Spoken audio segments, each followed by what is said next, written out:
Clarisse, j'ai 24 ans. J'ai fait mon doc de sociologie à l'université de Nantes. Et après, j'ai fait une licence de sociologie du travail aux États-Unis, à University of Vermont. Et après ma licence, je suis partie à Tours pour faire un master 1 en ingénierie de la formation.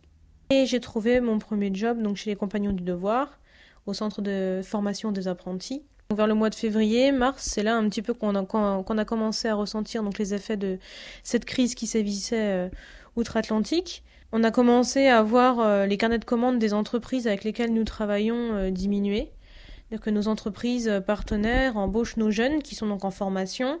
Donc c'est les métiers du bâtiment, de l'industrie. Et puis donc elles prenaient de moins en moins de jeunes.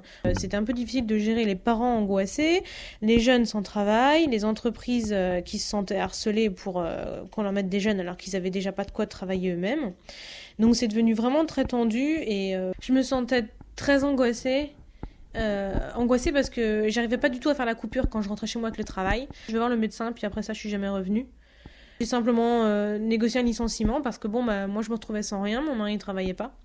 C'était une grande déception pour moi parce que je m'étais vraiment investie. Donc c'est vrai que se retrouver à Pôle emploi, ça fait un peu bizarre parce que t'as l'impression de quémander quelque chose, t'as l'impression d'aller en disant ah, pauvre de moi, j'ai plus de boulot. Et puis deuxième rendez-vous, donc plutôt avec la NPE, construire ton projet personnalisé. Et là, j'ai émis l'idée de monter ma boîte de formation en anglais. Donc au début, moi, ce que je voulais faire, c'était continuer à travailler et puis commencer en cours du soir, le week-end. Je suis quand même vite repartie à chercher un boulot en CDD, en CDI.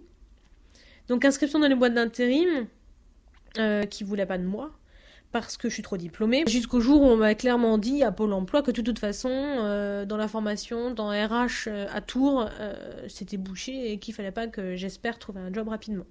Et finalement, à Paris, une boîte d'intérim m'a appelé pour me dire qu'ils avaient pour moi un CDI. Donc on m'a dit que mon embauche se ferait dans les semaines qui allaient arriver.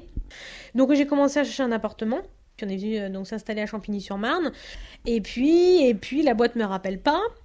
Donc il faut absolument que je trouve quelque chose. Alors je pense qu'à un moment donné, je sais pas, il va falloir que je cache mon diplôme pour avoir un boulot en supermarché. Je pense que, enfin, au bout d'un moment, si vraiment c'est trop compliqué, je vais être obligée de faire quelque chose pour vivre.